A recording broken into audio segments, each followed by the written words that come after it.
The shadow of death had followed Grace Dawson for 3 days across the merciless Nevada desert, each step more agonizing than the last as the blistering sun beat down upon her battered body.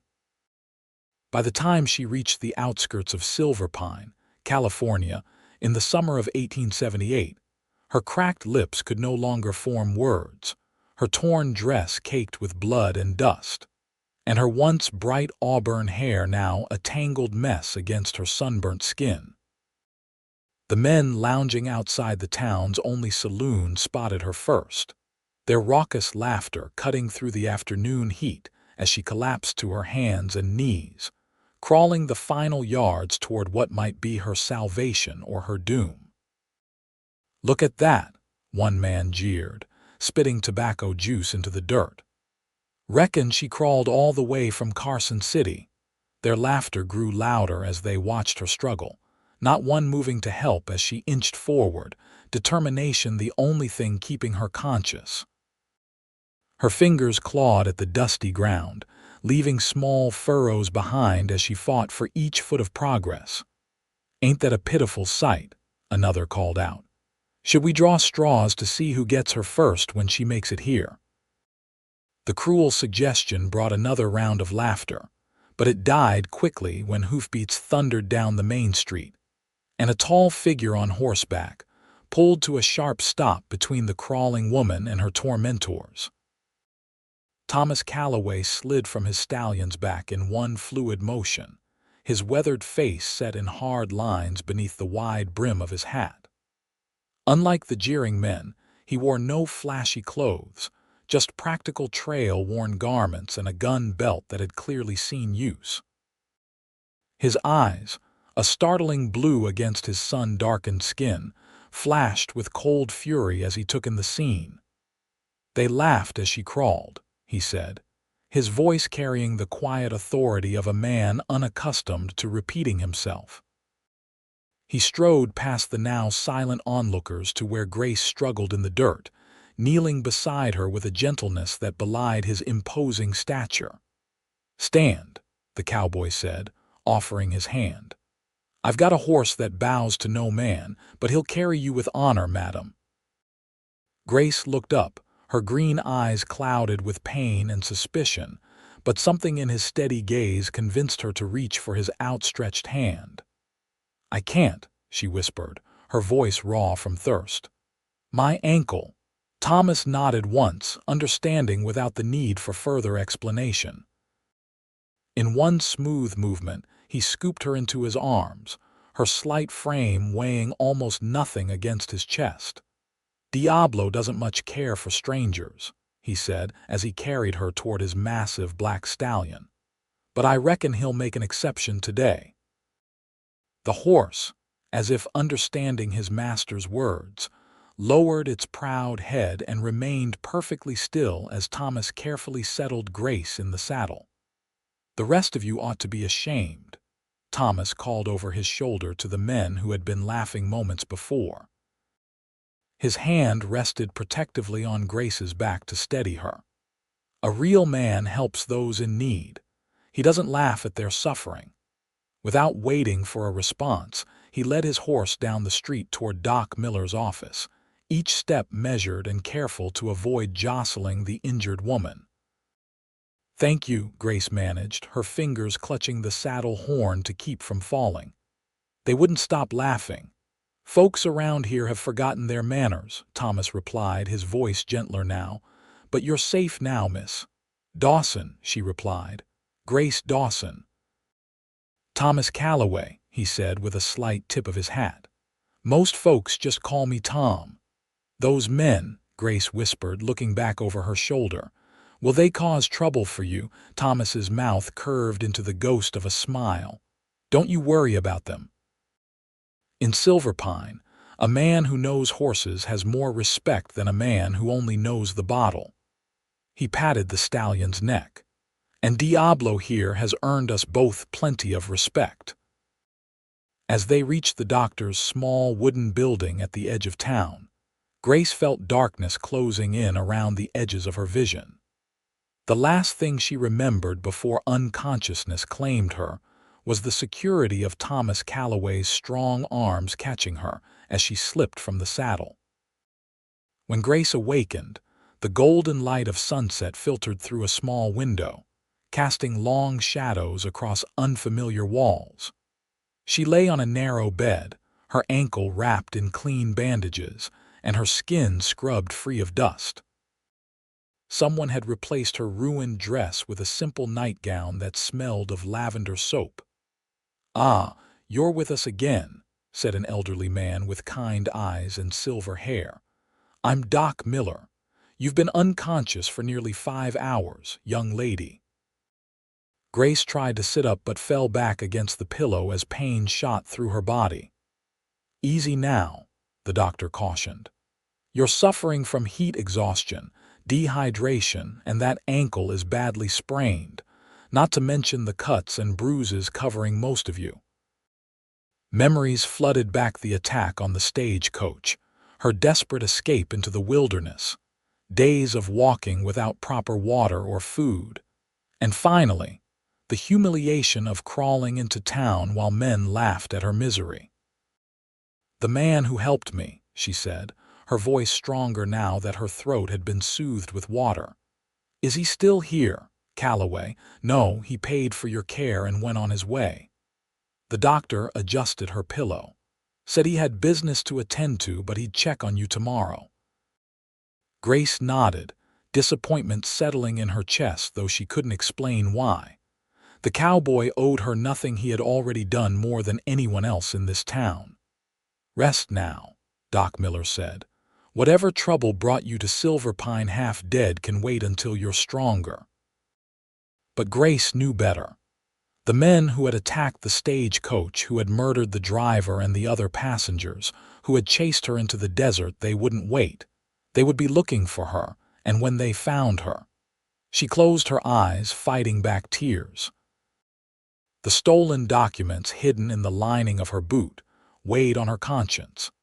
Information that could bring down some of the most powerful men in Nevada, men who wouldn't hesitate to kill again, to protect their secrets. Outside the doctor's office, Thomas Calloway leaned against the hitching post, staring at the darkening sky. He couldn't explain the protective instinct that had surged through him when he saw the woman crawling while those worthless men laughed. Something about her determination, her refusal to give up even when her body was clearly beyond its limits, had stirred something long dormant inside him. "She's running from something, Diablo," he murmured to his horse. "Question is, what kind of trouble follows a woman like that into the desert?" The stallion nickered softly, nudging Thomas's shoulder with his velvety muzzle.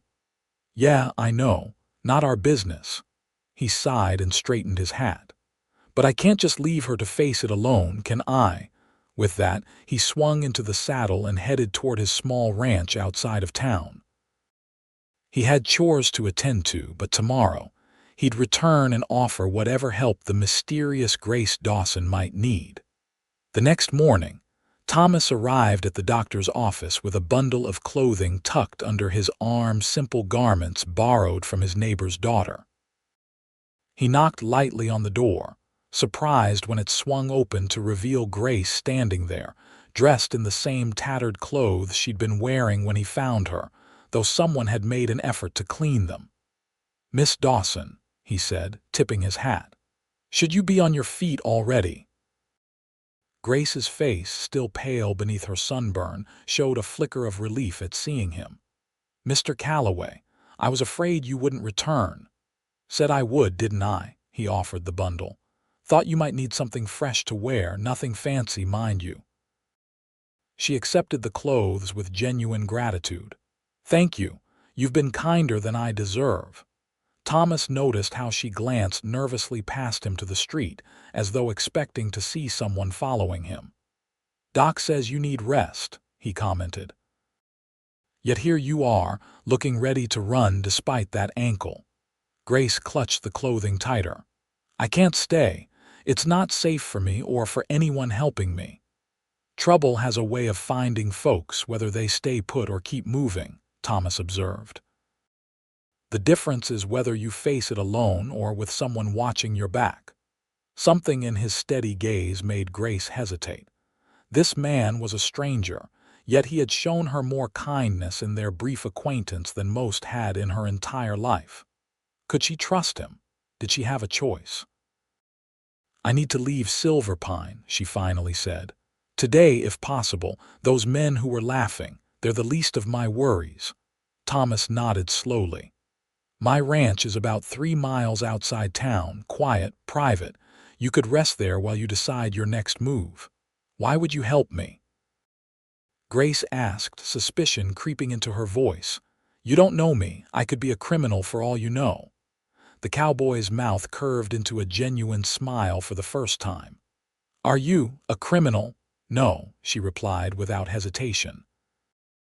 "But I'm carrying something that makes me as good as one in the eyes of some powerful men."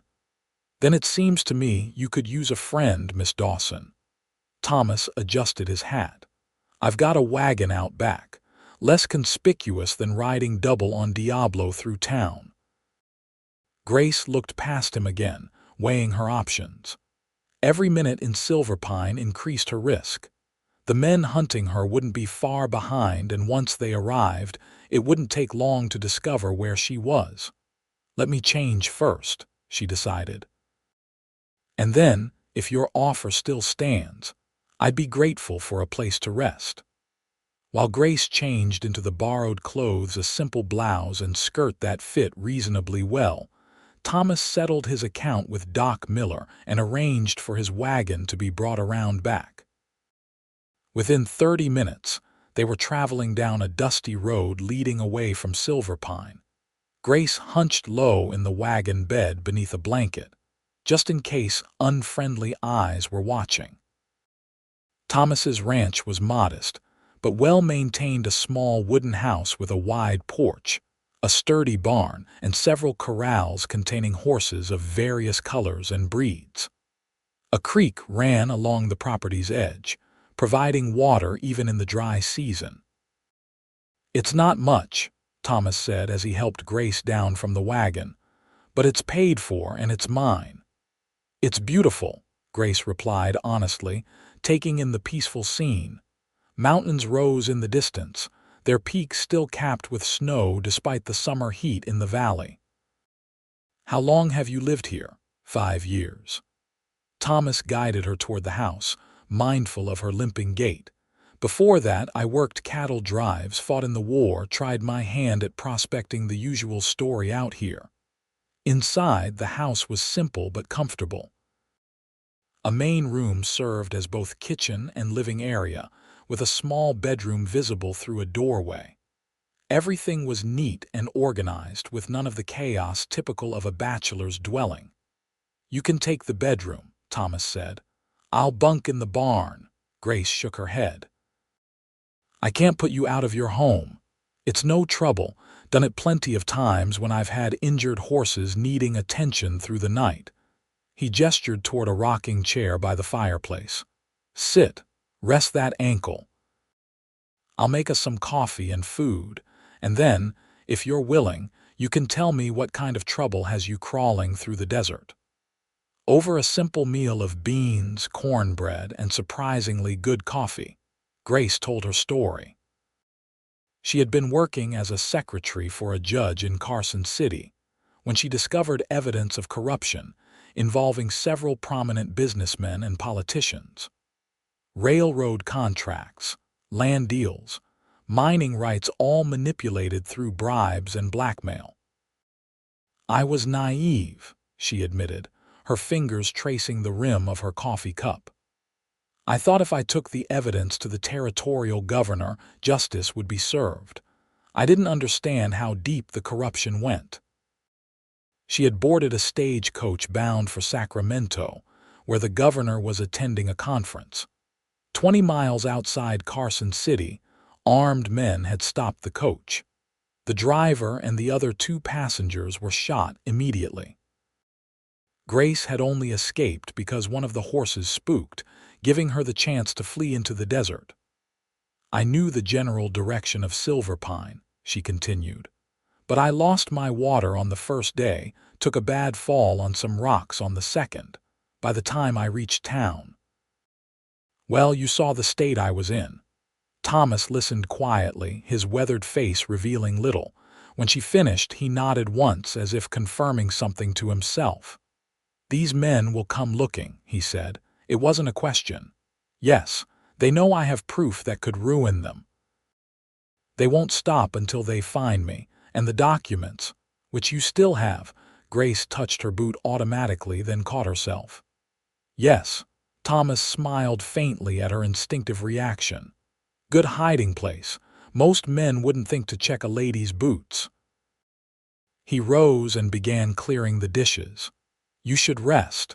We'll decide what to do in the morning." "Mr. Calloway," Grace said, stopping him, "I can't involve you in this. These men, they've already killed 3 people without hesitation. Once I'm stronger, I'll move on." The cowboy turned, fixing her with those intense blue eyes. "Miss Dawson, I've faced worse odds for lesser causes. Get some sleep. Whatever comes, we'll handle it together." That night, Grace lay awake in Thomas's bed, surrounded by his scent leather, pine, and something uniquely him that she couldn't identify. Outside, an owl called into the darkness, and from the direction of the barn came the occasional soft nicker of horses. The peaceful sounds were a stark contrast to the turmoil in her mind. She had spent most of her life fending for herself. Orphaned at 12, when influenza took her parents within days of each other, she had worked as a maid, a laundress, and finally, using her neat handwriting and quick mind, a clerk. The judge had been impressed with her efficiency and discretion, never imagining she would discover his secret correspondence or understand its implications. Now, for the first time in years, someone was offering to help her shoulder her burden. A stranger with kind eyes and strong hands who had seen her at her weakest and still treated her with dignity. In the barn, Thomas also lay awake, stretched out on a pile of clean hay. He hadn't told Grace everything about his past. The war had left scars deeper than the one visible across his left forearm. He had come west seeking peace, building this small ranch as a haven from the violence that had once defined his life. Yet here he was, preparing to stand against corrupt men with guns and influence, all for a woman he barely knew. It defied logic, and yet, when he pictured her crawling in the dirt while men laughed, something primitive and protective rose within him. Something he thought he had buried alongside his comrades on distant battlefields. Morning arrived with a golden glow that bathed the ranch in warm light. Thomas was already up, feeding his horses and checking fences when Grace emerged from the house. She had found a brush and tamed her auburn hair into a simple braid, and the borrowed clothes, though plain, suited her slender frame. "Good morning," she called, limping toward the corral where he worked. Thomas turned, and for a moment he simply stared. In the clear morning light, with color returning to her cheeks and determination in her stance despite her injury, Grace Dawson was beautiful in a way that caught him off guard. "Morning," he replied, tipping his hat. "How's the ankle?" "Better. Still sore, but I can walk on it." She rested her arms on the top rail of the fence, watching as a young colt frolicked around its mother. "Your horses are magnificent." Pride softened Thomas's expression. "That's my business now, breeding and training. Mostly quarter horses, good for ranch work, but I've got some thoroughbred stock too." The massive black stallion that had carried Grace into town approached the fence, his ears pricked forward with interest. Grace extended her hand cautiously. "That's Diablo," Thomas said. "He doesn't usually take to strangers." To his surprise, the stallion stretched his neck over the fence, gently nuzzling Grace's palm. She smiled, a genuine expression that transformed her face and made Thomas's heart skip a beat. "He's beautiful," she murmured. "You said he bows to no man." Thomas chuckled. It's not just talk. Had a wealthy rancher offer me a small fortune for him last year, Diablo refused to let the man near him, nearly kicked a hole in my barn wall when he tried. Yet he carried me without complaint. Like I said, he makes exceptions for the deserving. Thomas leaned against the fence beside her, close enough that their shoulders almost touched. I've been thinking about your situation. Grace's smile faded. And those documents, they need to reach someone with the authority to act on them, someone beyond the influence of the men you're exposing. The territorial governor was my plan, but now I'm not sure I can trust even him. Thomas nodded thoughtfully. There's a federal marshal I know in San Francisco, incorruptible man, fought alongside him at Shiloh. If anyone can ensure justice is served, it's him.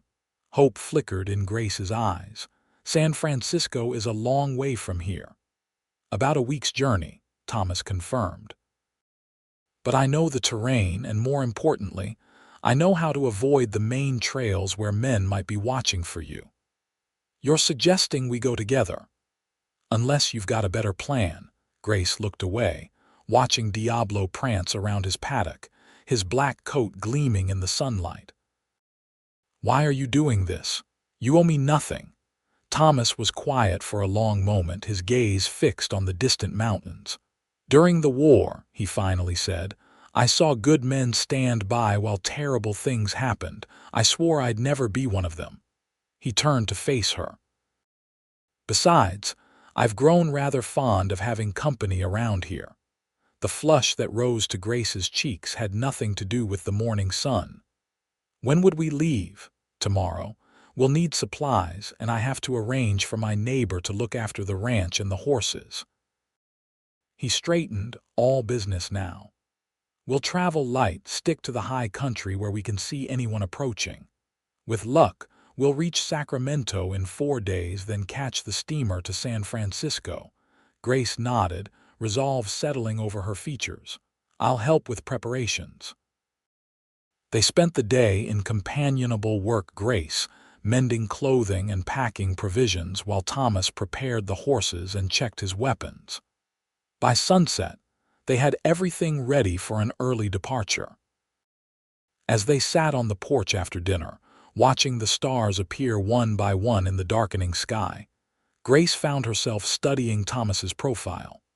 In just 2 days, this quiet, steadfast man had become more important to her than anyone had been in years. Tell me about your life before Silverpine, she asked softly. Thomas leaned back in his chair, stretching his long legs before him. Not much to tell that you'd find interesting. Born in Tennessee, parents had a small farm. When the war came, I joined up like most young fools, thinking it would be a grand adventure. His voice grew distant. Found out quick enough there's nothing grand about watching friends die in the mud. After Appomattox, I couldn't face going home. Drifted west, worked wherever I could. Saved enough to buy this place 5 years ago. No wife, family, a shadow passed over his face. There was a girl back in Tennessee, we had plans, but she married someone else while I was away fighting. Can't blame her, war changes a man, and the one who came back wasn't the boy she'd promised to wait for. Grace reached across the space between them, touching his arm lightly. I'm sorry. Thomas covered her hand with his own, rough calluses against her softer skin. Don't be. Led me here, didn't it? To this ranch. To Diablo. His eyes met hers in the twilight. To finding a woman crawling in the dust who needed someone to stand for her. The connection between them in that moment was almost tangible, 2 solitary souls recognizing something in each other that had been missing from their lives. But before either could speak further, Diablo's warning neigh shattered the peace of the evening. Thomas was on his feet instantly, hand going to the revolver at his hip. Someone's coming, he whispered, pulling Grace up and pushing her toward the door. Inside, stay away from the windows. Grace's heart hammered in her chest as she slipped into the darkened house. Through a crack in the curtains, she watched Thomas move silently around the side of the building, vanishing into the shadows. Minutes later, hoofbeats approached down the road to the ranch. 3 riders, their faces obscured in the gathering darkness, reined in their horses near the house. "Hello, the house," called one man, his voice carrying a false friendliness. "Anyone home?" Grace pressed herself against the wall, fear crawling up her spine. She recognized that voice, one of the men who had attacked the stagecoach. They had found her trail. Outside, Thomas emerged from the shadows behind the barn, approaching the riders with the casual stride of a man on his own property. "Evening, gentlemen," he called. "You're out late. Something I can help you with." The lead rider leaned forward in his saddle. "Looking for a woman. Auburn hair, green eyes, probably injured. Might have passed this way in the last day or two." "That's so." Thomas stopped a cautious distance from the mounted men. "What's your business with this woman?" "She's my sister," the man lied smoothly. "Ran off from Carson City after stealing family heirlooms. Our mother's near prostrate with grief." Thomas scratched his chin thoughtfully. "Haven't seen anyone fitting that description. Living out here, I don't get many visitors." The man's cordial demeanor slipped slightly. "Mind if we have a look around, just to be thorough?" "Actually, I do mind." Thomas's voice hardened. "It's late and I've got an early start tomorrow. If I see your sister, I'll be sure to send word to the sheriff in town." The tension in the air was palpable.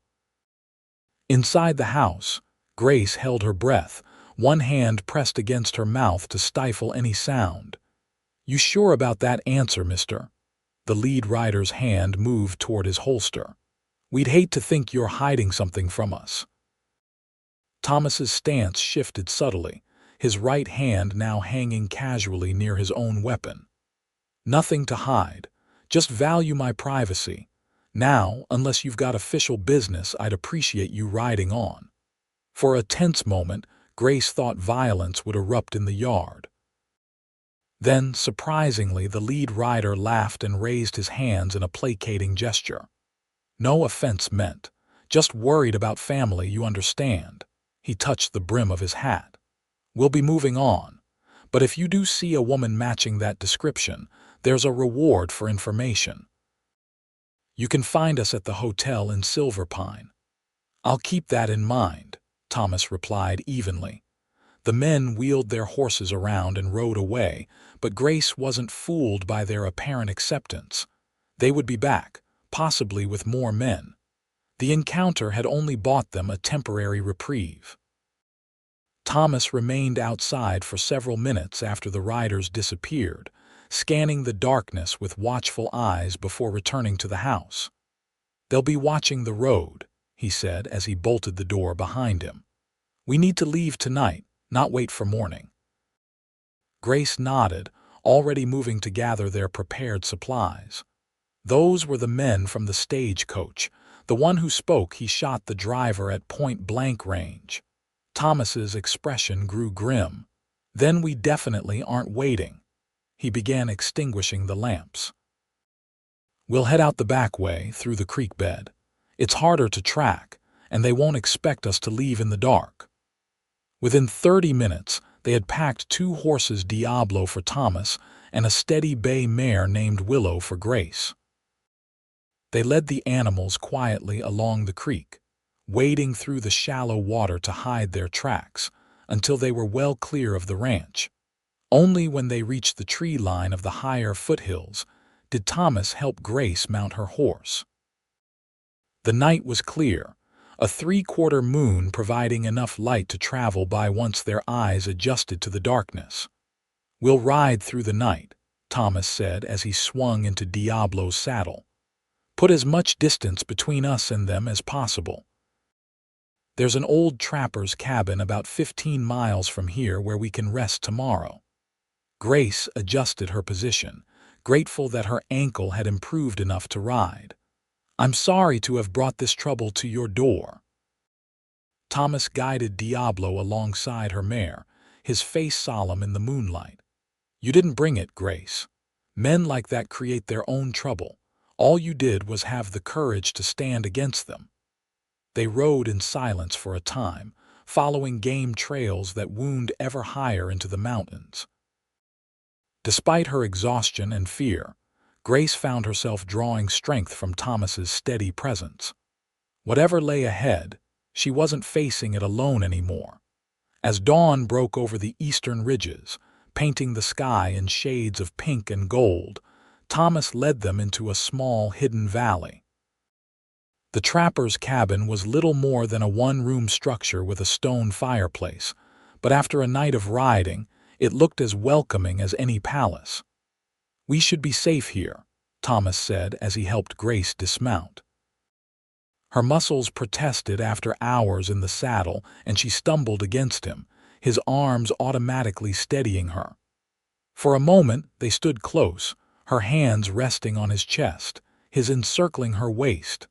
"Thank you," she whispered, suddenly aware of how intimate their position was. "For everything." Thomas's eyes searched hers, something unspoken passing between them before he gently released her. "Let's get inside. You need rest."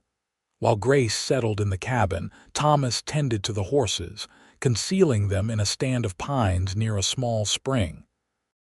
By the time he returned, she had managed to start a small fire in the fireplace, the warmth pushing back against the mountain chill. "No smoke," he cautioned. "We'll need to keep it small." They ate a cold breakfast of jerky and hardtack, then took turns standing watch while the other slept. Despite her intention to stay alert, Grace found exhaustion claiming her almost immediately as she stretched out on the cabin's narrow cot. Her dreams were troubled images of men laughing as she crawled through endless dust, of documents burning in her hands, of Thomas facing down armed riders alone.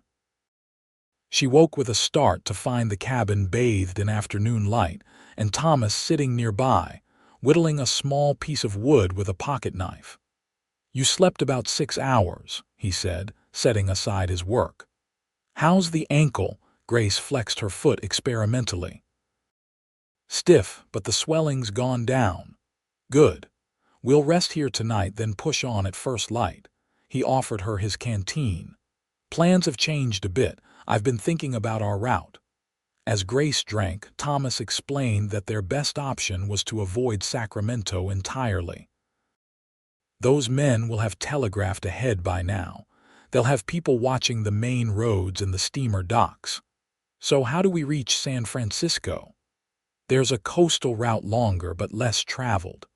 We head west through the mountains to a place called Mendocino, then south along the coast. I know a fisherman there who can take us by boat into San Francisco Bay, bypassing the usual approaches." Grace considered this. "That would take longer than a week." "Closer to 2, Thomas admitted, "but we'd be harder to track and we'd avoid the checkpoints they're likely watching." The prospect of 2 weeks on the trail with Thomas stirred conflicting emotions in Grace. On one hand, the danger increased with every day they delayed reaching safety. On the other, she couldn't deny the growing attraction between them, an attraction that both thrilled and frightened her. "If you think it's safer, then that's what we'll do," she finally said. Thomas nodded, his expression revealing nothing of his own thoughts. "Try to get more rest. I'll wake you when it's time to eat." As darkness fell, they shared a warm meal of beans heated carefully over the small fire. The close confines of the cabin made conversation inevitable, and Grace found herself telling Thomas about her childhood in Pennsylvania, her parents' deaths, and her journey west in search of a new beginning. "I never imagined I'd end up in the middle of a corruption scandal," she concluded. "Or fleeing for my life across California with a horse breeder." Thomas's rare smile made an appearance. "Life has a way of taking unexpected turns."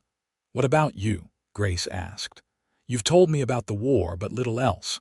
What drove you to build a life so far from everything?"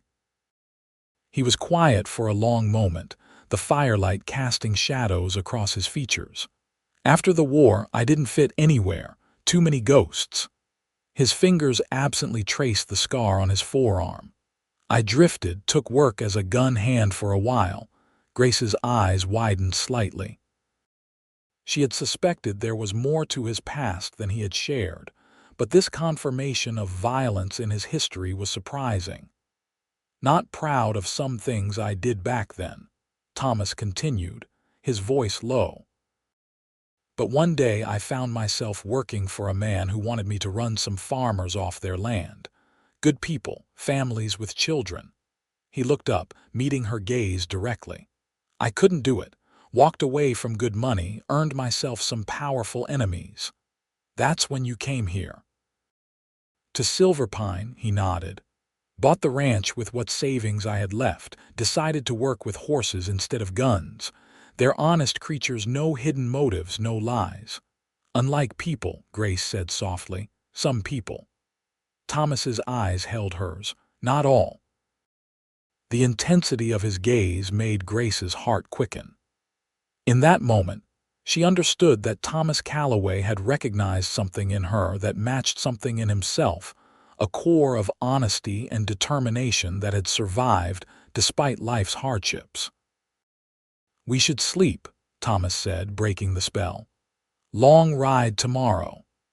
As they prepared for the night, the small cabin forcing them into close proximity, Grace wondered at the strange turns of fate that had brought her here. A week ago, she had been a secretary with a comfortable, if unremarkable, life. Now she was a fugitive, carrying evidence that could bring down powerful men, placing her trust in a former gunslinger with haunted eyes and gentle hands.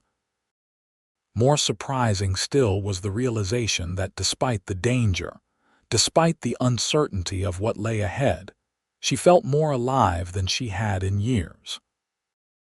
They departed before dawn, the mountain air crisp and invigorating as they guided their horses along narrow trails that wound through towering pines.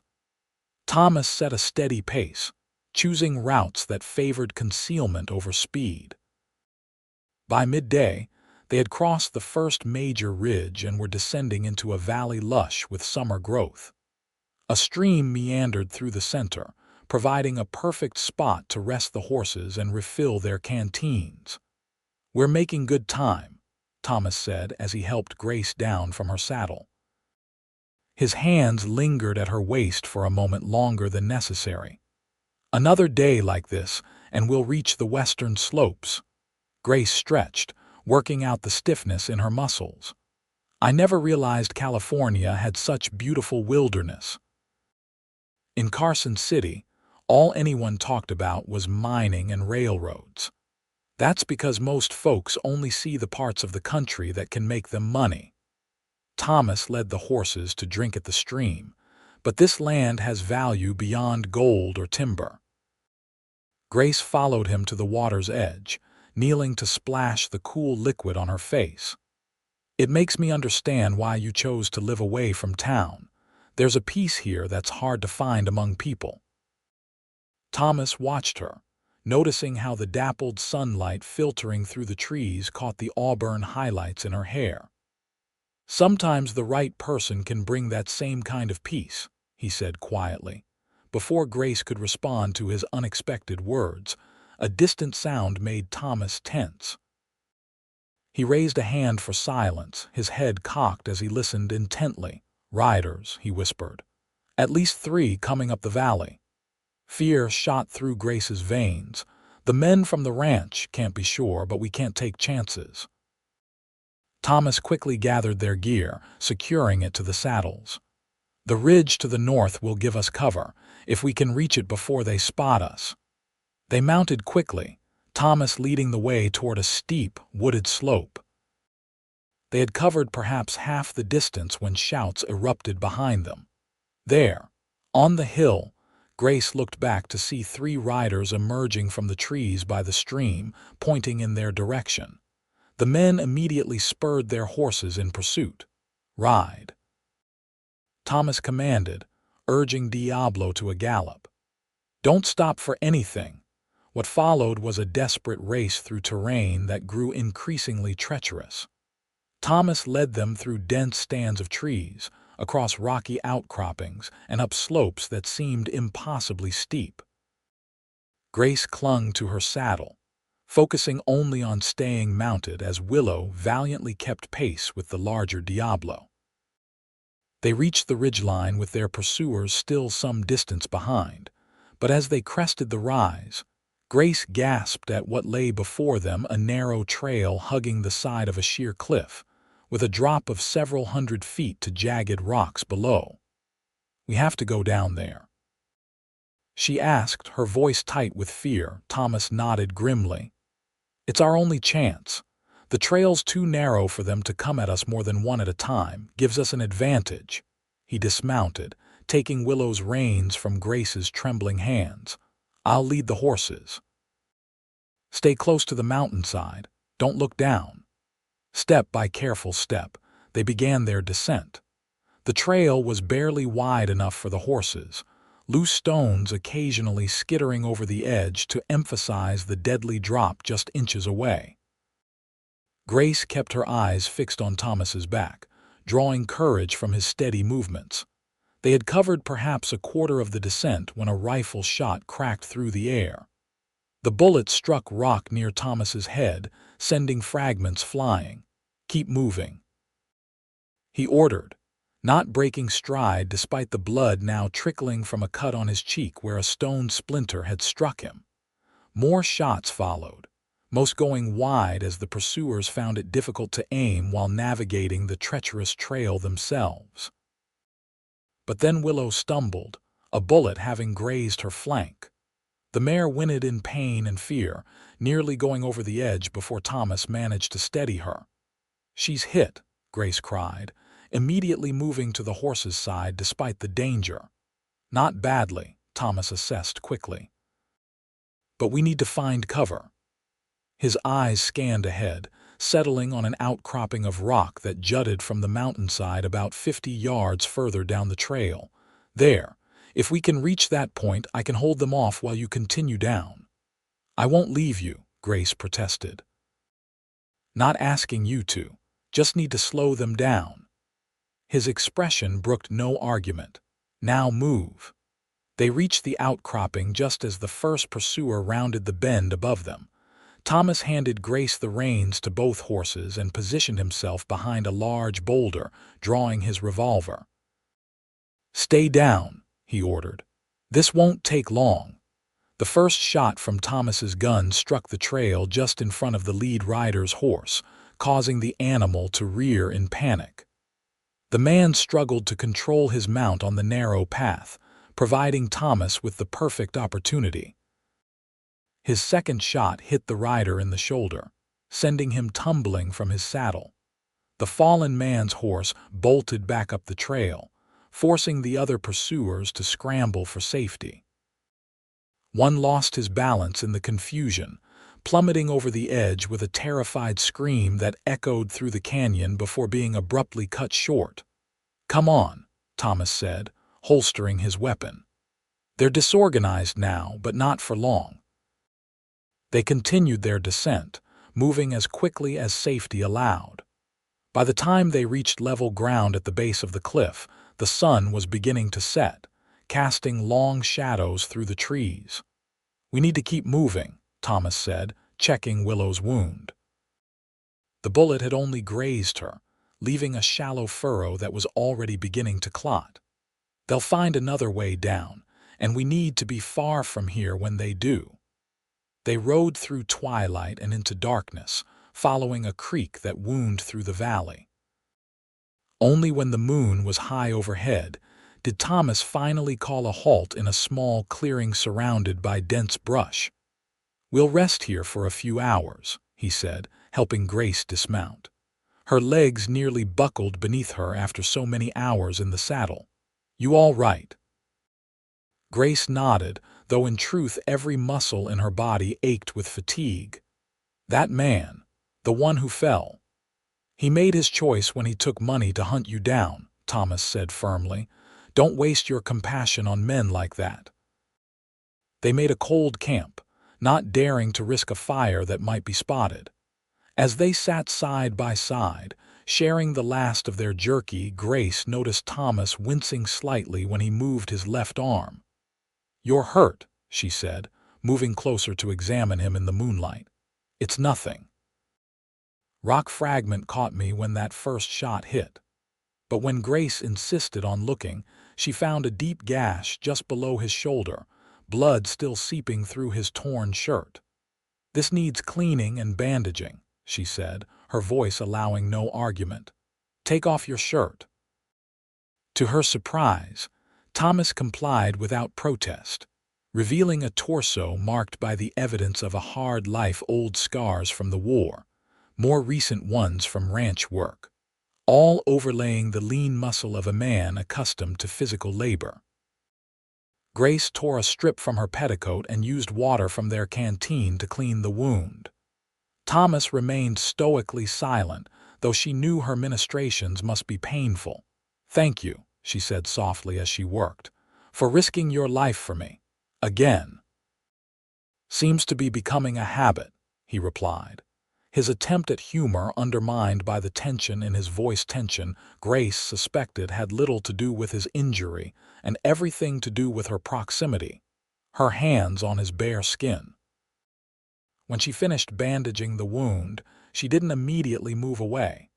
In the silver moonlight, their faces were close enough that she could feel his breath on her cheek. "Thomas," she whispered, using his first name for the first time. He reached up, his calloused fingers gently brushing a strand of hair from her face. "Grace," he responded, her name on his lips sounding like a prayer. The kiss that followed was tentative at first, a question asked and answered in the meeting of their lips. Then, as if a dam had broken, it deepened into something urgent and needful, the natural culmination of days of growing attraction forged in danger and mutual respect. When they finally parted, both breathing heavily, Thomas rested his forehead against hers. "Been wanting to do that since I first saw you stand on your own 2 feet, he admitted. Grace smiled, her heart racing. "Even though I was a mess of dirt and bruises, especially then, never seen anyone with so much fight in them." His hand cupped her cheek. "You're the bravest woman I've ever known, Grace Dawson." They slept that night wrapped in each other's arms, finding comfort and warmth despite their precarious situation. Whatever uncertainty the future held, this moment of connection was real and precious. Dawn found them already moving, following the creek's winding path through a forest that grew denser as they traveled west.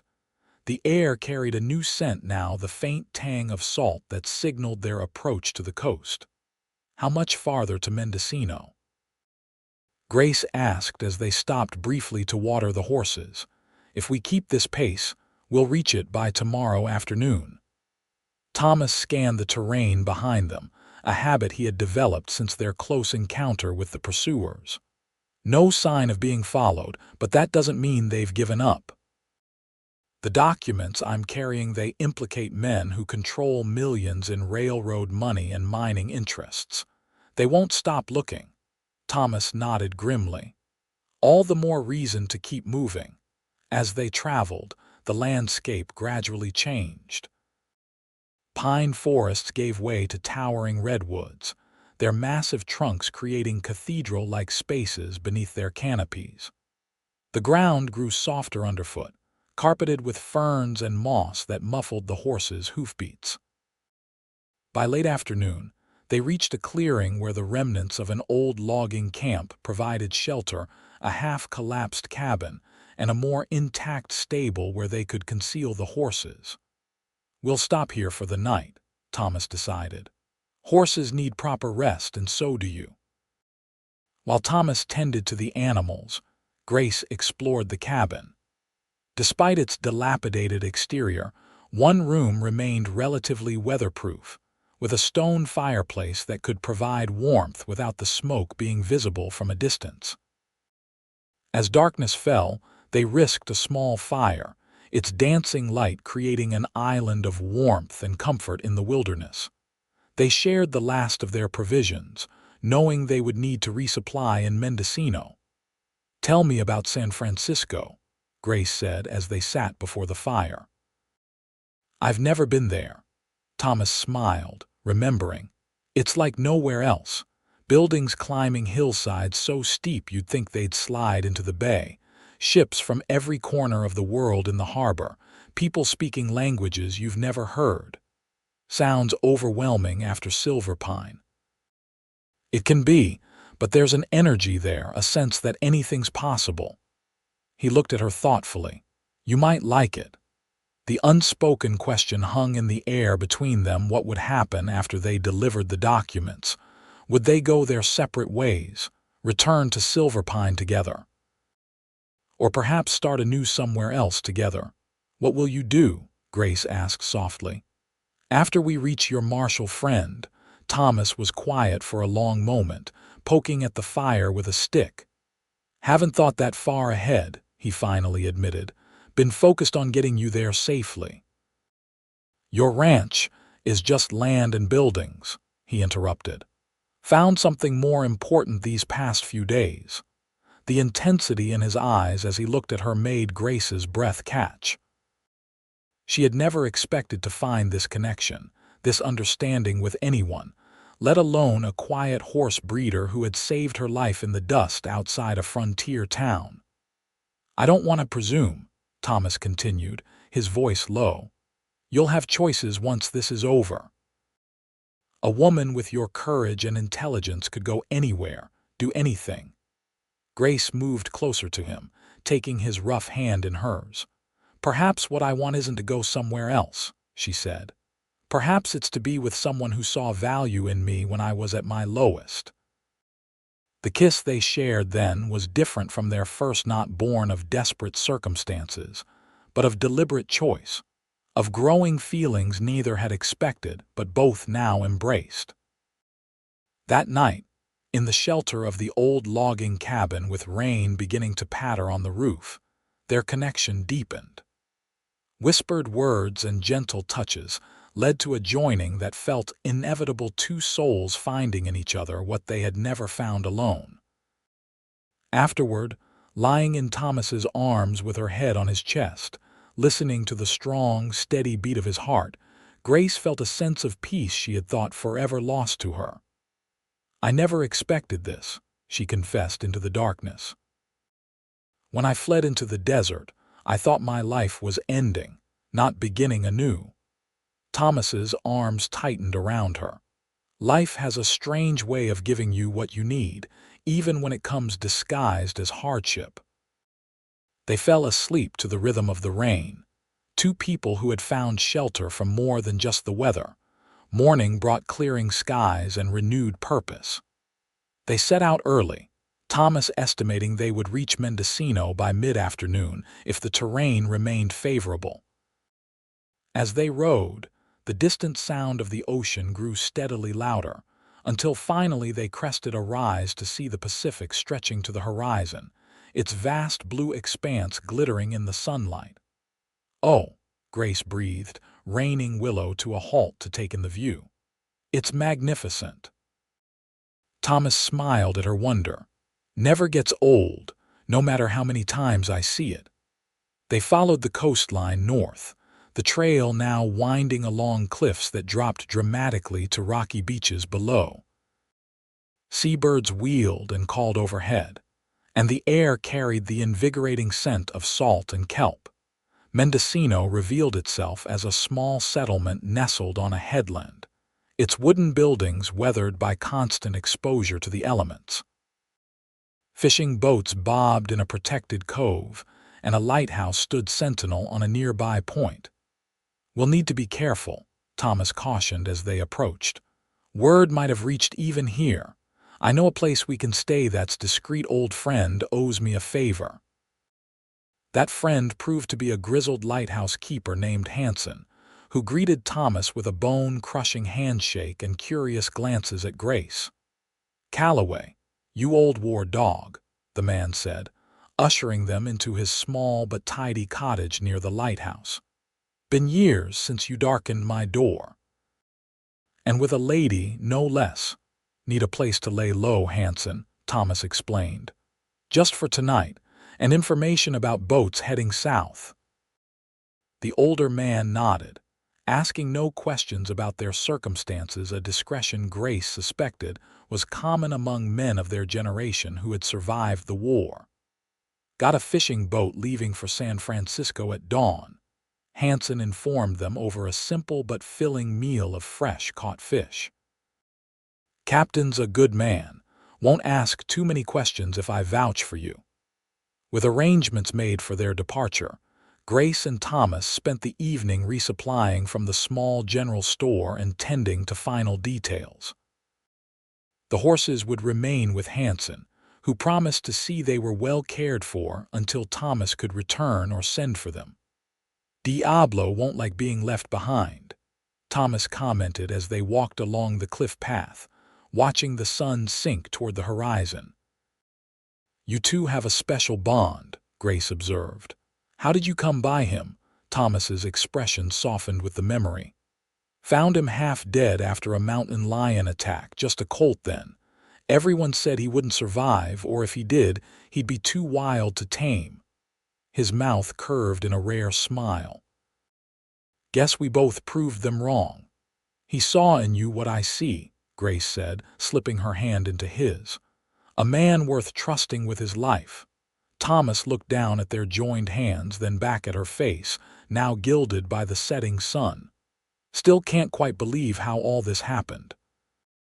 A week ago, I was just a man with some horses and too many solitary evenings. And I was just a secretary with a secret she didn't know how to handle. Grace leaned against him, drawing comfort from his solid presence. Now look at us fugitives on our way to San Francisco, with corrupt businessmen hunting us across the state. When you put it that way, doesn't sound like much of an improvement, Thomas said with a low chuckle. Doesn't it? Grace turned to face him fully, her eyes serious now. I was alone before. Now I'm not. That makes all the difference. The boat that would carry them to San Francisco was a sturdy fishing vessel named Selkie, captained by a taciturn Norwegian who, true to Hanson's word, accepted them aboard with minimal questions. They departed with the morning tide, the coastline receding as they set a course southward. For Grace, who had never been at sea, the experience was both terrifying and exhilarating. The constant motion beneath her feet, the vast emptiness surrounding them, the sense of being utterly removed from the familiar world of land all combined to create an otherworldly sensation. Thomas seemed more at ease, though he admitted to having limited experience on water himself. Crossed the Mississippi plenty of times, he told her as they stood at the rail, watching the coast slide by. But this is different. Makes a man feel small. The journey would take approximately 30 hours, depending on winds and currents. They were given a small cabin to share, little more than a closet with a narrow bunk. But after nights spent in the wilderness, it felt luxurious. As darkness fell on their first night at sea, they stood on deck watching stars appear in a sky unmarred by the lights of civilization. The gentle rolling of the boat beneath them, the rhythmic sound of waves against the hull, created a sense of peace that seemed impossible given the circumstances that had brought them here. In 2 days, we'll reach San Francisco, Thomas said, his arm around Grace's shoulders. Marshal Jenkins will know what to do with your evidence. Those men will face justice. And after, Grace asked, voicing the question that had been in both their minds. Thomas turned to face her, his features serious in the starlight. That depends on you, Grace. I know what I want, but I won't presume to make your choices for you. Tell me anyway, she urged softly.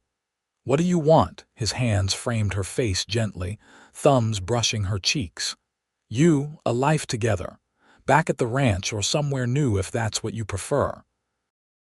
I just know I don't want to go back to those solitary evenings. Grace's heart swelled with emotion she had never expected to feel again after years of independence born of necessity. "I want that too," she whispered. "A life with you, wherever that might be." Their kiss, witnessed only by stars and sea, sealed a promise between them, one born in dust and danger but flowering into something beautiful and enduring. The Selkie reached San Francisco the following evening, slipping through the Golden Gate as sunset painted the bay in shades of amber and rose. Grace stood at the rail, awestruck by the city that rose before them, buildings clinging to impossible hillsides, forests of masts in the harbor, the bustle and energy visible even from a distance. "It's just as you described," she said, gripping Thomas's hand tightly. "So alive." They disembarked at a small dock away from the main wharves, Thomas having arranged with the captain for a discreet arrival. The city's sounds enveloped them immediately, shouts in multiple languages, the clatter of wagons on cobblestone streets, music spilling from saloons and dance halls. "Jenkins keeps rooms near Portsmouth Square," Thomas explained as they made their way through narrow streets. "If he's not there, the landlady will know where to find him." They moved cautiously, Thomas's eyes constantly scanning for any sign of pursuit. The documents that had cost lives and driven them across California were secure in a hidden pocket Grace had sewn into her skirt, close at hand, but not immediately visible. Portsmouth Square proved to be a bustling plaza surrounded by buildings that reflected the city's diverse origins, Spanish adobe structures, alongside newer wooden constructions with elaborate facades. Thomas led Grace to a modest boarding house on a side street, where a stern-faced woman with a German accent confirmed that Marshal Jenkins was indeed in residence, and directed them to his rooms on the second floor. The man who answered their knock was tall and broad-shouldered, with iron-gray hair and a neatly trimmed beard. His eyes, sharp and assessing, widened slightly at the sight of Thomas. "Calloway. By God, it's been years." He extended a hand which Thomas clasped firmly. "Jenkins. Good to see you still above ground." The marshal's gaze shifted to Grace. "And who might this lady be?" "Grace Dawson," Thomas replied. "She has information you'll want to hear. Inside, if you don't mind. We've come a long way and we might have been followed." Jenkins ushered them into a spartanly furnished sitting room, offering them seats and pouring 3 glasses of whiskey without asking if they wanted any. Grace accepted hers gratefully, the burn of the alcohol a welcome relief after the tension of their journey. Over the next hour, she explained everything: the documents she had discovered, the corruption they revealed, the attack on the stagecoach, and their subsequent flight across California. When she finished, she handed over the papers that had been hidden in her boot since her escape. Jenkins examined them carefully, his expression growing grimmer with each page he read. "This is dynamite, Miss Dawson," he finally said. "Names, dates, amounts, everything needed to build a federal case. These men have already killed to protect this information," Thomas said. "They won't stop now." The marshal nodded thoughtfully. "You'll both need protection while I put this before a federal judge." He rose and moved to a desk, unlocking a drawer and removing a badge. "I have authority to deputize civilians in extraordinary circumstances. Consider yourselves under federal protection." Relief washed over Grace. After so many days of fear and flight, the weight of responsibility was being lifted from her shoulders. The documents were where they needed to be, in the hands of someone with the power to act on them. "What happens now?" she asked. "You'll stay here in San Francisco in a safe location until arrests can be made," Jenkins explained. "Once the principals are in custody, you'll need to testify, but that's likely weeks away." Thomas's hand found Grace's, squeezing gently. "We'll stay as long as necessary." The safe location, proved to be a small but comfortable house on Russian Hill, owned by a widow who occasionally provided accommodations for protected witnesses. With its commanding view of the bay and single approach road, it was both pleasant and defensible. For the first time in days, Grace and Thomas could relax their vigilance. They spent the evening on the house's veranda, watching ships move across the bay as city lights began to twinkle in the gathering darkness. "Hard to believe we're here," Grace mused, leaning against Thomas's shoulder. "Safe. Together. Not how I expected things to turn out when I saw you crawling in the dust," he agreed, his arm tightening around her. "But I can't say I'm sorry for how it's ended." "Is it ending?" she asked, turning to look up at him. "Or just beginning?" His smile, rare and precious, was answer enough. In the weeks that followed, as Jenkins built his case and secured indictments against the corrupt officials named in Grace's documents, they explored San Francisco together. The city's vibrant energy and diversity captivated Grace, while Thomas appreciated its straightforward acceptance of people from all walks of life. They visited Chinatown, where exotic scents and sounds created an enclave unlike anything either had experienced.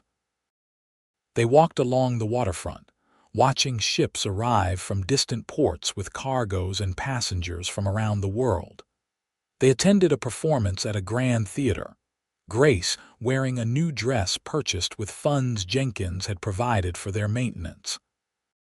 Through it all, their connection deepened. What had begun in crisis blossomed in peace, revealing complementary strengths and shared values that transcended their different backgrounds. 6 weeks after their arrival in San Francisco, Jenkins brought news that arrests had been made in Carson City and Sacramento. The evidence Grace had provided, combined with testimonies from others who had come forward once the investigation began, had created an airtight case. "It's over," the marshal told them as they sat in the parlor of their safe house. "The ringleaders are in federal custody. There'll be a trial, of course, but with what we have, conviction is all but certain." Grace felt tears of relief spring to her eyes. "Thank you," she said simply. "For believing me, for acting on the evidence." Jenkins shook his head. "Thank you, Miss Dawson. Your courage has exposed corruption that might otherwise have continued for years." He turned to Thomas. "And you, Calloway.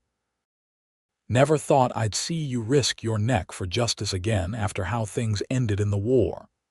Thomas's expression remained impassive, but his hand found Grace's. "Some things are worth the risk." That evening, with the burden of fear finally lifted, Thomas and Grace walked to Telegraph Hill, watching the sunset paint the sky in spectacular colors. The breeze carried the scent of the sea and distant cook fires, a reminder of the diverse life pulsing through the city below. "Jenkins says we're free to go whenever we're ready," Thomas said, his voice thoughtful. "The trial won't be for months, and they'll send for us when it's time." Grace nodded, studying his profile against the darkening sky. "Are you ready to return to Silver Pine, to your ranch and horses?" "That depends," he replied, turning to face her fully. "On what you want." "I want what I told you on the boat," she said without hesitation. "A life with you, but..." Grace gestured at the panorama before them. "I've discovered something about myself these past weeks. I like the energy of this place, the possibilities." She took his hands in hers. "Is there room in your life for something new, Thomas? Something different from what you planned?" He was silent for a long moment, his eyes searching hers. "What are you suggesting?" "There's land for sale north of the city, across the Golden Gate in Marin County. Rolling hills, good water, perfect for raising horses." Her words came faster now, excitement building. "We could start fresh.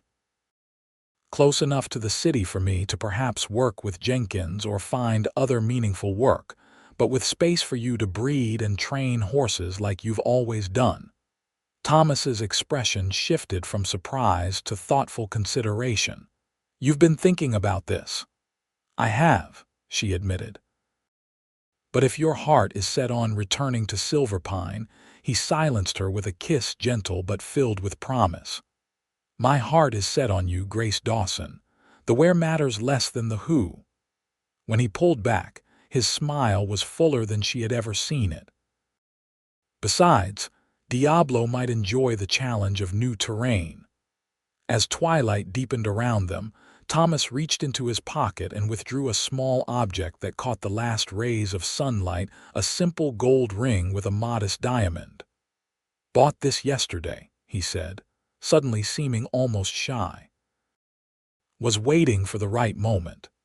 He took a deep breath. "Grace Dawson, would you do me the honor of becoming my wife? Whether in Silverpine, San Francisco, or anywhere else life takes us." Tears of joy sprang to Grace's eyes as she held out her trembling hand. "Yes," she whispered as he slipped the ring onto her finger. 1,000 times yes.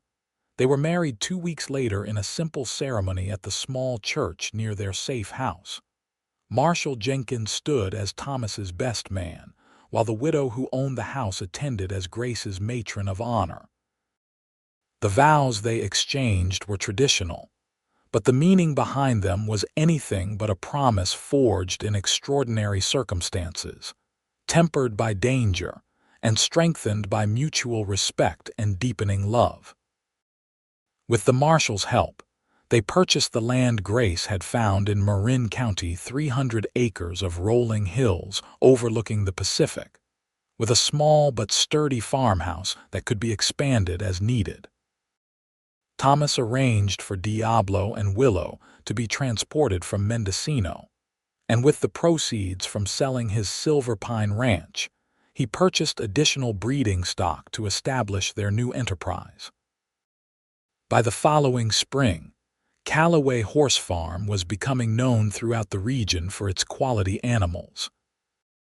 Thomas's skill with even the most difficult horses drew clients from as far away as Sacramento and Los Angeles, while Grace's head for business and organization kept the operation running smoothly. She also found fulfillment working 2 days a week in San Francisco, assisting Jenkins in documenting cases and organizing evidence. Her experience with legal documents and her first-hand knowledge of corruption made her an invaluable asset, and she took satisfaction in helping others find the justice she had sought. On a warm afternoon in early summer, nearly a year after she had crawled into Silverpine half dead from exposure, Grace stood on the porch of their expanded home, watching Thomas work with a spirited young colt in the corral. Diablo grazed nearby, still magnificent despite the passing years, occasionally lifting his head to observe his master's work with what seemed like approval. As she rested her hands on her swelling belly, feeling the movement of their first child due in autumn, Grace reflected on the strange path that had led her here. From desperate fugitive to respected businesswoman and soon-to-be mother, from solitary survivor to beloved wife, all because men had laughed as she crawled, and a cowboy with gentle hands and a fierce heart had said, "Stand, I've got a horse that bows to no man." Thomas looked up then, as if sensing her thoughts, and smiled that full, genuine smile that had once been so rare but now appeared regularly.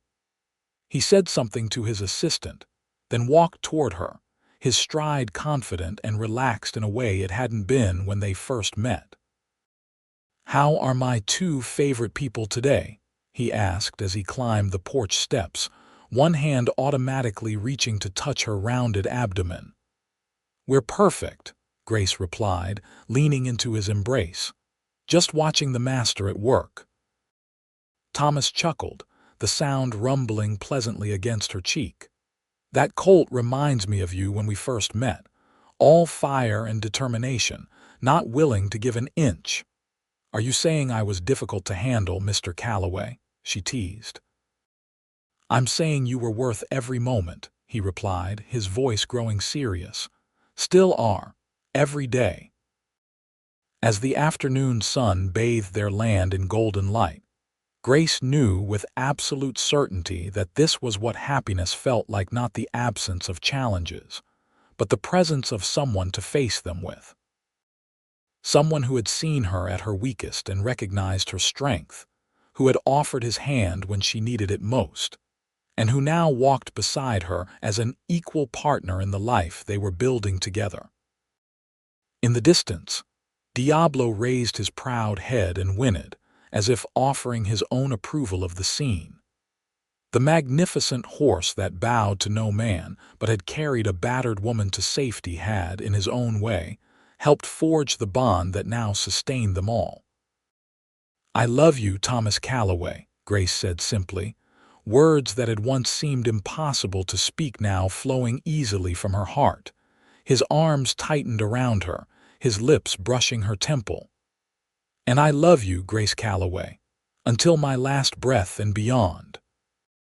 As twilight descended over their land, painting the hills in shades of purple and gold, they remained on the porch, two souls who had found in each other the home they had always sought. Whatever challenges tomorrow might bring, they would face them together, standing tall, bowing to no obstacle that threatened their hard-won happiness.